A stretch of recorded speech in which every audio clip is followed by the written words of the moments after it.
আসসালামু আলাইকুম এভরিওয়ান, স্বর্ণাজ কিচেনে আপনাদের স্বাগতম। আজকে আমি আপনাদের সাথে রেস্টুরেন্ট স্টাইলে তেলাপিয়া মাছ ফ্রাই রেসিপি শেয়ার করব। এখানে আমি আস্ত একটা তেলাপিয়া মাছ নিয়ে নিয়েছি, ভালোভাবে কেটে ধুয়ে পরিষ্কার করে নিয়েছি। মাঝখান থেকে এরকম দুই সাইডে কেটে নিয়েছি যাতে মশলাগুলো ভালোভাবে মাছের ভিতরে ঢোকে। 1 টেবিল চামচ লবণ দিয়ে দিলাম। এখন এই পিস ও পিস দুই সাইডে লবণটাকে খুব ভালোভাবে হাতের সাহায্যে মেখে নেব।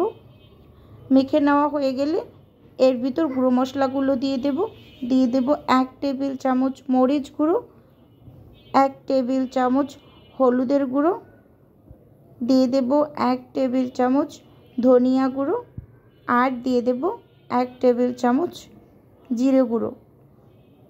আর এখানে আমি দিয়ে দেব 1 টেবিল চামচ বারবিকিউ মশলা। এই মশলাটার কারণেই মাছটা খেতে খুবই বেশি ভালো লাগে। আর সর্বশেষে দিয়ে দিলাম 1 টেবিল চামচ আদা বাটা আর 1 টেবিল চামচ রসুন বাটা। আমি এই মাছটা সরষের তেল দিয়ে ফ্রাই করব, তাই 1/3 কাপের থেকে একটু কম সরষের তেল দিয়ে হাতের সাহায্যে খুব ভালোভাবে মাছটাকে মেখে নেব। এপিট ওপিট করে সুন্দরভাবে হাত দিয়ে মশলাটাকে মেখে নিয়ে মাছটাকে প্রায় আমি 2 ঘন্টার জন্য ম্যারিনেট করে সাইডে রেখে দেব।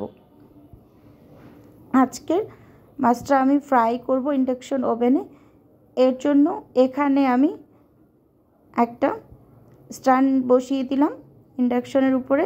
এখন এই মাছটাকে আমি একটু 2 সাইডে 2-2.5 মিনিট করে একটু পুড়ে নেব। প্রথম এক সাইড একটু হালকা পুড়ে নেব, তারপর উল্টে আবার আরেক সাইডে একটু পুড়ে নেব। এভাবে করে যদি মাছটাকে ফ্রাই করা হয় অনেকটা বারবিকিউর মতোই লাগে। এটা 2-2.5 মিনিট এক পিঠ একটু হালকা পুড়ে উল্টে আরেক পিঠ একটু এভাবে করে পুড়ে নেব, তারপর নামিয়ে নেব। এখন 2-2.5 মিনিট পর নামিয়ে চুলোতে একটা প্যান বসিয়ে দিয়েছি। এর ভিতর দিয়ে দেব বাটার। আমি এখানে আর কোনো তেল দিব না, বাটারের সাহায্যে মাছটাকে ভেজে নেব। তাইলে মাছটা খেতে অসম্ভব ভালো লাগে। বারবিকিউর একটা টেস্টও পাওয়া যায়, বাটারের একটা ফ্লেভারও পাওয়া যায়, দুইটা মিলিয়ে খুবই ভালো লাগে খেতে।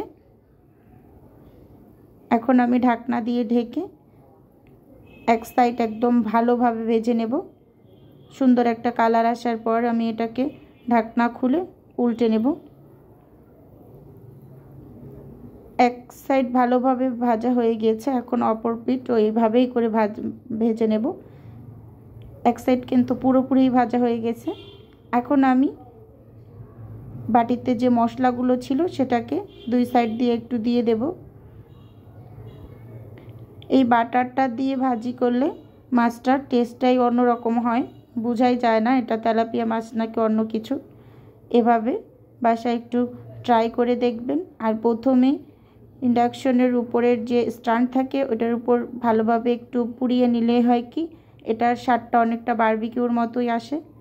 এখন আমার ভালোভাবে 2 পিঠেই ফ্রাই করা হয়ে গিয়েছে। এখন একটু নামিয়ে ঠান্ডা হওয়ার পর সার্ভ করে দেখাচ্ছি। আমি এখানে পেঁয়াজ গোল গোল করে পেঁয়াজ কেটে সার্ভ করলাম। আপনারা চাইলে টমেটো, গাজর, শসা এগুলো দিয়ে সার্ভ করে নিতে পারেন। আজকের ভিডিও এ পর্যন্তই, দেখা হবে অন্য কোনো ভিডিওতে। আল্লাহ হাফেজ, আসসালামু আলাইকুম।